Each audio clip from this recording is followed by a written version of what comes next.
You're Allison? Yeah, you're Gabe? Hi, I'm Allison. Oh, I know. I'm Blair. You're really pretty. You are too. You used to be an actress and now you're a director. Why'd you give it up? I didn't. So, do you guys have a plan for this place? I don't really know what we're doing. We were living in Brooklyn and it was getting so expensive. And we weren't really working, so. No. I figured if I never learned how to cook, then I would never become a housewife. You're really hard to read. Yeah, you know what? I get that all the time. Do you find it weird acting in your own films? I actually find it kind of humiliating. Roll sound. Mark. Okay, whenever you're ready. Action. You don't think she knows what I'm up to? She's oversimplifying a lot. It's just so rare to pick a real artist's brain. How can you make something if you don't have anything to say? I have something to say. I just think the movie is the only way to say it. It's like she can't stand the fact that I have a single thought about this world. No, it's that I can't stand the thoughts about the world that you have. This has been so fun. You don't love me anymore. Just leave me alone. Now I'm wondering what kind of mind games you're playing with me. He's my husband, okay? Blair, You know can what? you just I'm gonna calm? go to Can you bed. calm down a little bit? Me? I've been lying since the second I got here. You're in love with her. You are. I know it. This is what you wanted, okay? This was going to ruin us. Okay, cut. I just want to be normal people again.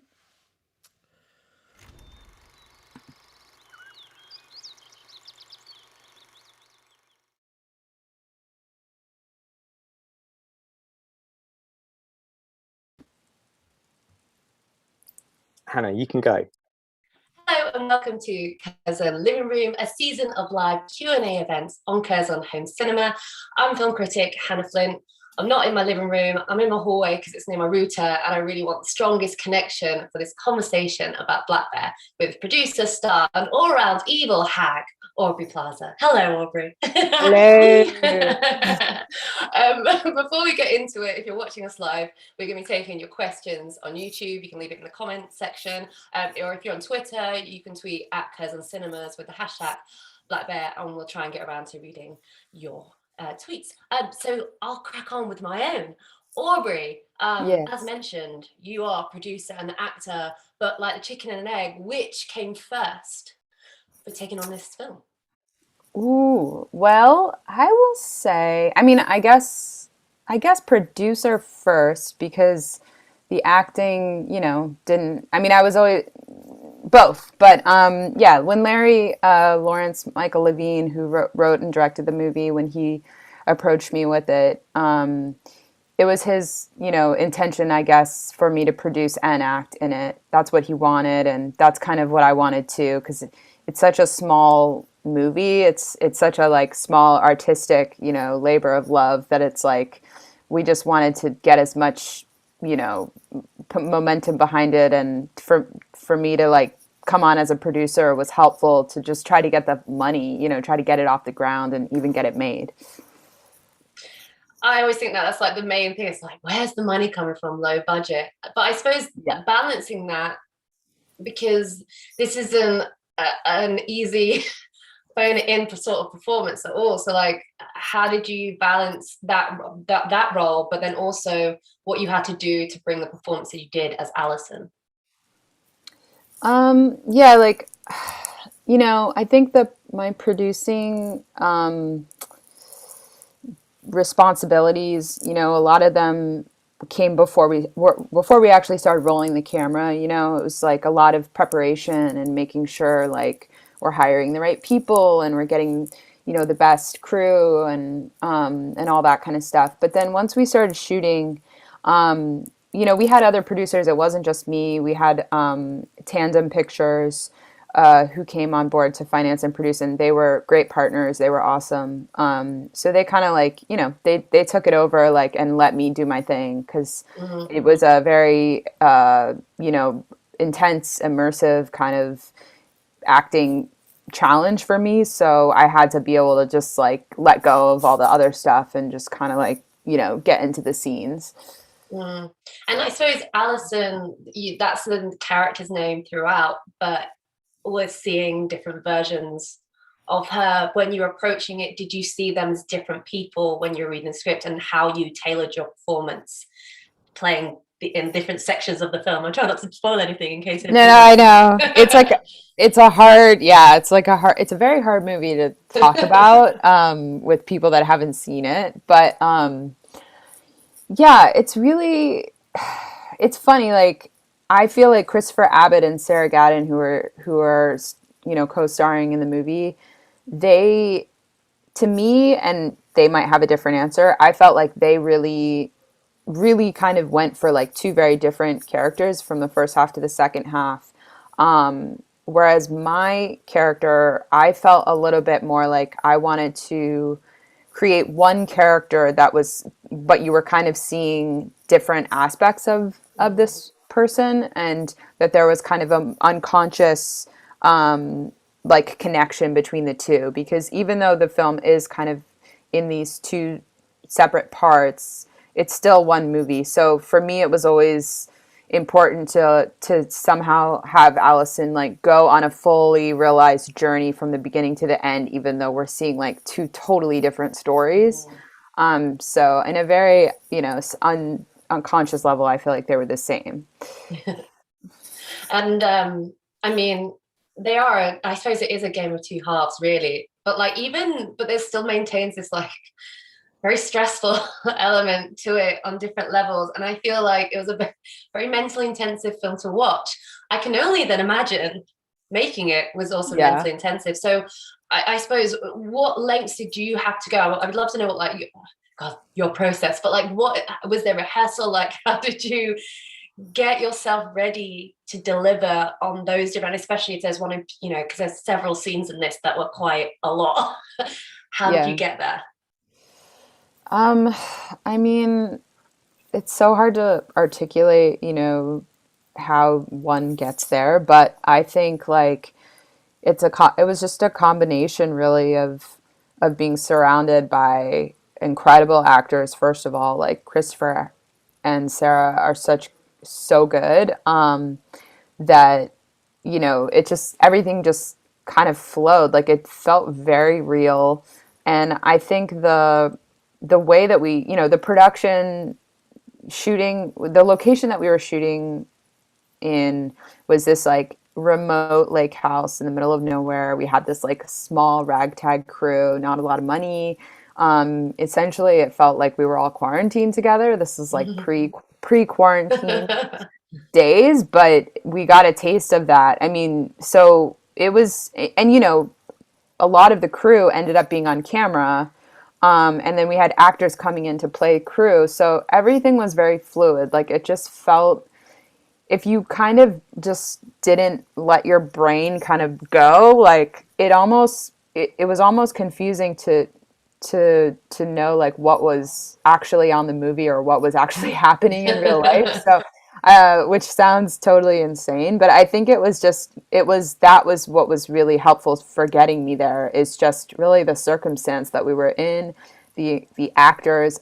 Obviously working with Larry, he was very particular about, you know, the scenes and the characters. He cared so much. I mean, we did as many takes as we could, and in some ways, like, you can only prepare so much, and then you kind of have to just be super present in the moment and just trust that like all of this stuff has like come together and it's going to work out.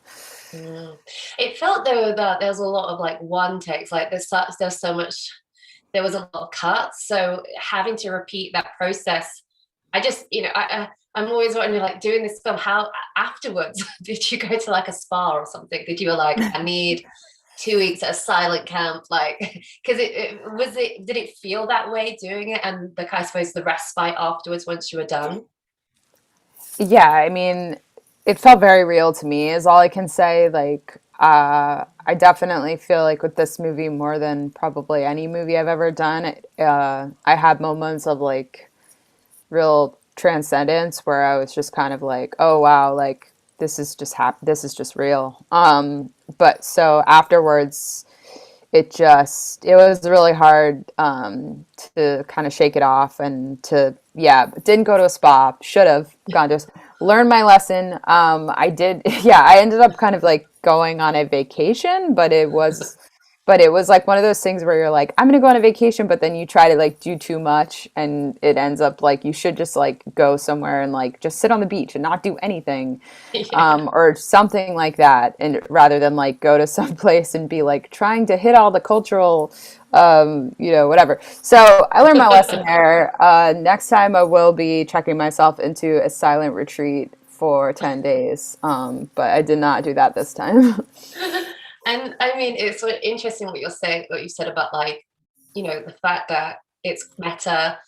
Who's the film crew? Who's not the film crew? You're dealing with people who are actors and directors, and there's actors and directors. So I suppose for you and Sarah and Christopher to maintain that kind of intensity in every side of the film, Yeah. was it a case of, was there a switch off when the cameras were rolling? Like, was it like full, like, we're in this, let's just be who these people are method, go full method? Or is it like, oh God, please look at this meme, like, take me out? I mean, I don't know, like I think it's somewhere in the middle. Like, I think I will say Sarah was very, very helpful in taking us out and kind of like reminding me to, give myself a facial once a week, or eat some healthy snacks. And we really took care of each other in that way. Like we had a blast. Like it was really, really hard, but we made the most of it. And we were just playing like stupid games with each other to pass the time. And like the lake obviously was right there, so we would go down to the lake and we would swim in the lake, and we would just, it was like we were at camp. I mean, they always kind of say that when you shoot a movie, it's like summer camp. This was literally like summer camp. It was like we were on a lake in the middle of nowhere, no cell service, so we weren't even able to download the memes. I wish we were. But we couldn't even get on the internet. So it felt very old school. It was like 70. I imagine it could have been like what it was like to shoot in the 70s or something, where it's like there's no distractions. You're just kind of like, you're out there and you're just, everyone's working towards the same goal. And we all had to kind of just take care of each other. Well, as someone who was a camp counselor in the Adirondacks at Camp Chinawa, I know what you mean about no signal. You were? Nothing. I was back in like 10 years ago, yeah. But oh wow.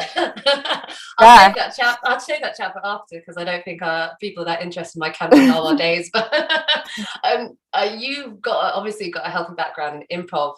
Were you able, how much were you able to improv in this? And is there any particular moments that I suppose got in at the end? Because I know you kind of like, just throw this in, do it this way, What was the ones that you kind of felt, oh yeah, I got to do full improv? Yeah, it's like funny, like this script, probably more than any script I've ever worked on, was really written like a play. I think people would be surprised to know how little improv was in there. Like the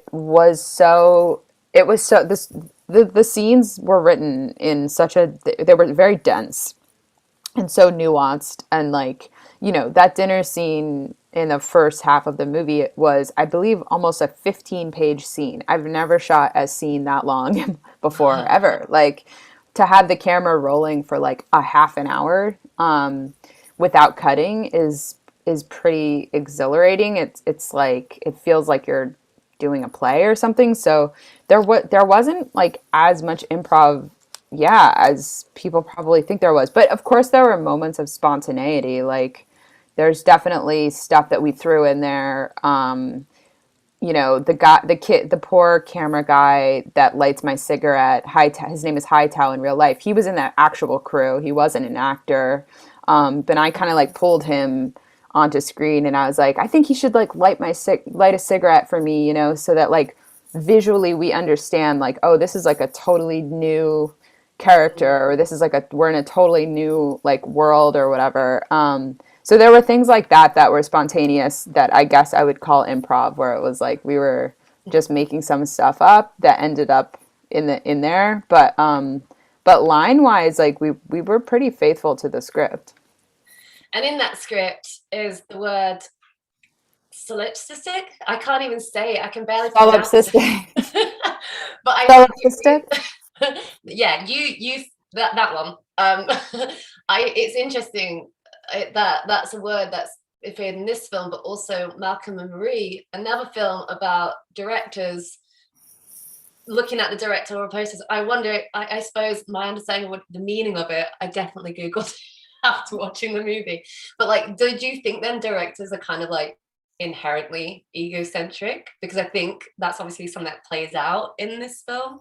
Do I think directors are egocentric? Do you think? Because I think in a way it's like that. Yes. Okay, there you go. Please expand. I mean, yeah, it's hard to find. I mean, not everyone, not all of them, I guess, but I think that's a very common thread with directors. I mean, it takes a very certain kind of confidence in oneself to decide like, I'm, this is my vision and my way, or so I think that you do find a lot of solipsistic directors in this business, but I think it's always good to have someone that has a little bit of that, but but a balance or something. But yeah, all directors are just narcissists in some way or another.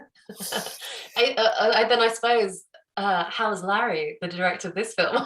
How is your relationship? Please not like Alison's.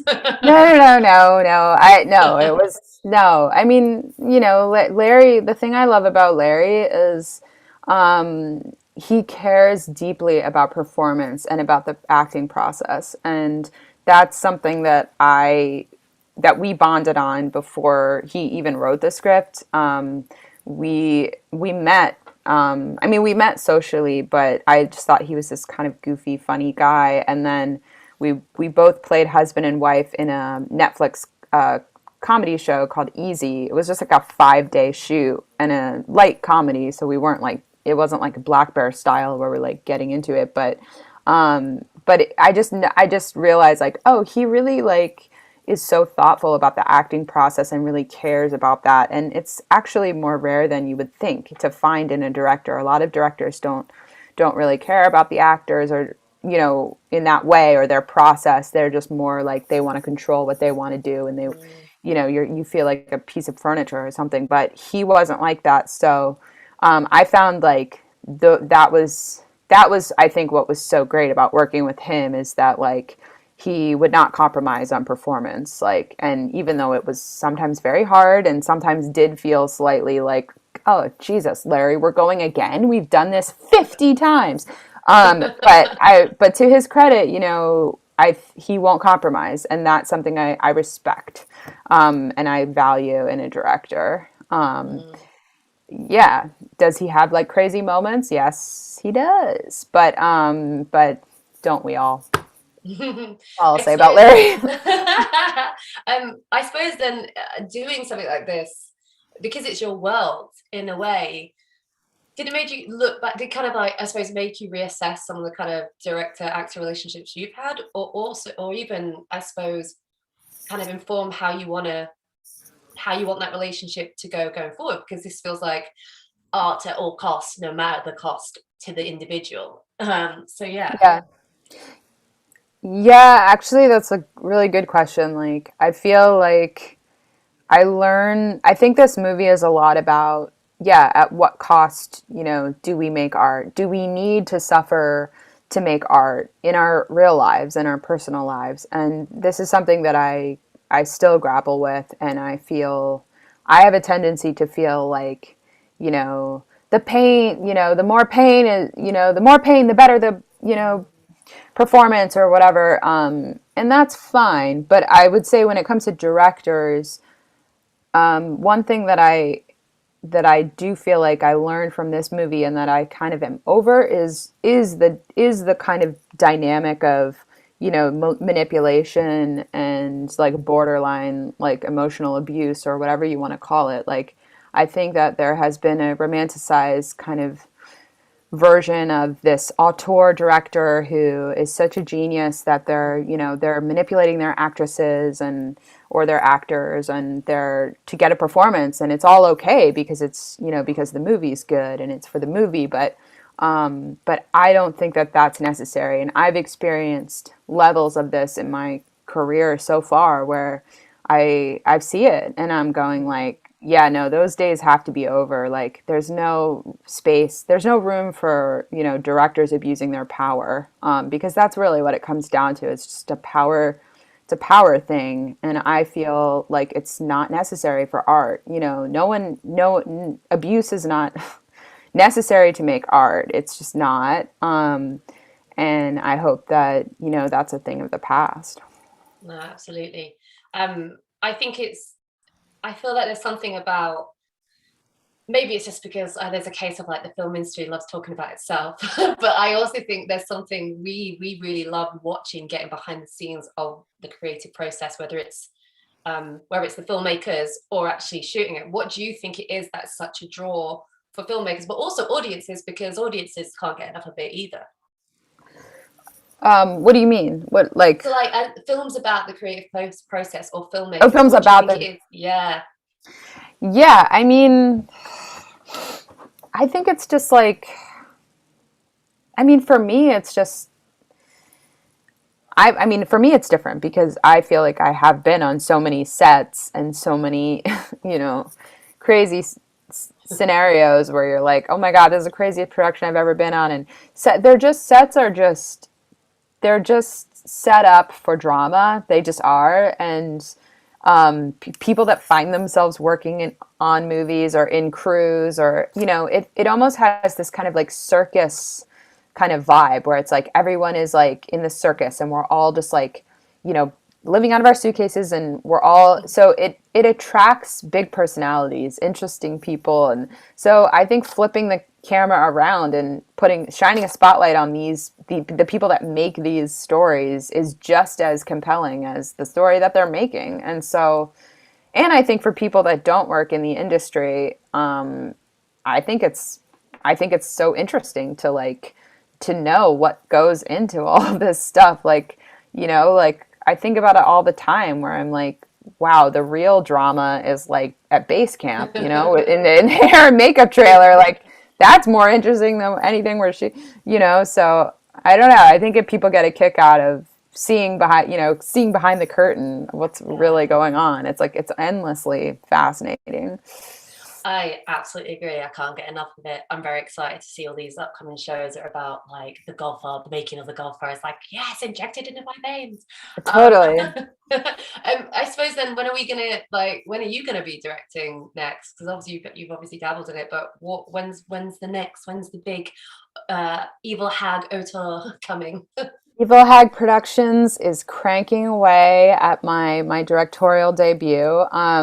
I will be directing very soon. I've just I will say, like, this past year and this, you know, this whole kind of disruption of, you know, the flow of like what, you know, the disruption that we've all felt has been an opportunity for me to kind of reevaluate some things and decide, like, you know what, I think it's like time to prioritize this. So it's happening. It's going to happen soon. Nothing I can really say right now, but I'm the Evil Hag is brewing something up. Yeah, you heard it here first. The Evil Hag is brewing something. Oh yeah. My final thing, I think who would win in a fight with a bear? You, Sarah, or Christopher? Ooh, I'm just gonna go with Christopher right off the bat. Sarah, absolutely not. She's a darling, but she is a delicate flower. She's feisty though, but I don't know if she could like take a bear down. Chris Abbott, on the other hand, he's just like a manly man. And yeah, I mean, I've seen him pick up garbage cans and throw them against a house. So I know that he has that in him. So I'll just let him do that, and I'll just like be over here while he You'll manage. You'll while direct he him, does. saving you from the bear. Yeah, no, but I would trust him. I feel he is a bear, Christopher. He's a papa bear. He was very protective, and yeah, Sarah and I felt safe with him. I mean, honestly, we got bear bells on the set because there were actual bears where we were shooting. So it was all real. Like every day, I was like, "Are we gonna see a bear? Is there a bear out here? It's dark. Maybe there's one." Like it was actually happening. Oh my god. Oh my god. Well, I'm glad you all came out safely and delivered us a I very know. stressful film. I know. Thank you, Aubrey Plaza, so much for being our guest tonight. Yeah. Black Bear is now available to stream on Curzon Home Cinema. If you enjoyed this film and this event, please tell all your friends. You can follow Curzon Cinemas on Twitter and Facebook for updates on the upcoming living room events. I've been your host, Hanna Flint. Aubrey Plaza's been your guest, Aubrey Plaza. Thank you and have a good night. Okay. Bye. This is the awkward thing where I don't get off, and I still keep talking until someone tells me to get off. It's just always like this at the end.